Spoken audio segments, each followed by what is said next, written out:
Méliane Cuny, bonjour Méliane Cuny. Bonjour Angèle. Ça va bien? Oui, super bien. Heureuse de te retrouver. Oui, plaisir aussi, hein, chère Méliane Cuny. Vrai ou faux, on commence maintenant.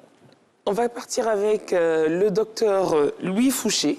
Oui. Ouais, on a vu cette photo circuler sur les réseaux sociaux, disant que ce médecin avait été arrêté parce qu'il n'avait pas respecté le serment d'Hippocrate. Il s'avère que la photo utilisée, c'est une photo fausse, et elle a été prise sur une chaîne de télé, mais 3 ans avant. 3 ans avant. Ouais. Ouais. Et on rappelle juste que le docteur Louis Fouché, eh bien, il est anesthésiste dans un hôpital à Marseille. À Marseille. Et il défraie la chronique en ce moment. Voilà, on se dit qu'il a été arrêté, pourtant c'est faux. Comme bon, c'est faux, le monsieur. Il est bien chez lui à la maison, tranquillement. Voilà, il est bien chez lui à la maison, tranquillement. Il ne faut pas trop se fier à ce que nous avons sur les réseaux sociaux. Il faut dire qu'il est initiateur aussi d'un collectif de plus de 400 médecins voilà, qui se sont mis ensemble pour lutter contre la Covid-19. Allez, on continue. La seconde image, on ira avec le foot. Et on a vu cette photo du roi Pelé sur la tombe de Diego Maradona. Oui. Avec une photo, il y avait plein d'émotions, plein d'humeur. On se disait, ah, c'est triste et tout. Cette photo a été truquée.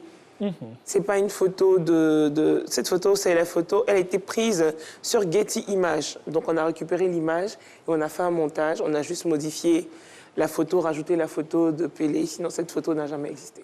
Bon, ça pourrait être bien, hein, de voir le roi Pelé sur la tombe de Diego Maradona. Mais bon, cette photo, elle est truquée. Pourtant, parce que ça, oui, vas-y. Plusieurs personnes disent justement, vous voyez comment Pelé s'est incliné sur la tombe de Maradona. Moi, je l'ai dit. Moi, je l'ai dit. Je suis content que j'ai vu. J'ai dit, mais attends, qu'est-ce qu'on ne voudrait pas, voilà. Ah, mais non, c'est faux. Hélas, c'est faux. Faites attention à ce que vous avez sur les réseaux sociaux. Il faut faire très attention à ce qu'on voit. Ouais. Tout ce qu'on voit n'est pas forcément la réalité. Et là, on va aller avec une image. On nous avait dit qu'il y a eu un accident à Corogo ce lundi. Un grave accident, un camion dont les freins ont lâché. Mais l'illustration qu'on a utilisée n'était pas la bonne. C'était plutôt l'illustration d'un accident au Vietnam. Oui. Mais on a utilisé cette image, il y avait des motos devant. Et quand on regarde, on se dit, attention, c'est à Corogo. Mais non, c'était pas à Corogo.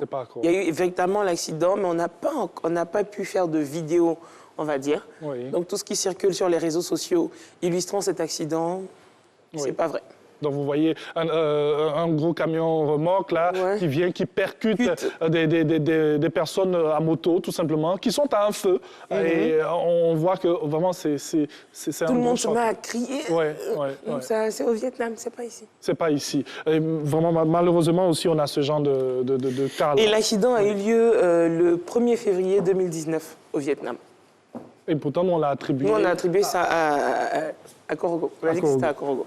Et non, ce n'est pas le cas. Voilà. En tout cas, merci beaucoup à Méliane Cuny. On rappelle qu'elle est experte en digital. Elle est aussi avec nous les vendredis pour vrai ou faux, parce qu'il y a tellement de fake news sur les réseaux sociaux. Et il faut faire attention. Hein. Oui, il faut faire attention à ce que nous voyons. Merci beaucoup. Merci, Angèle.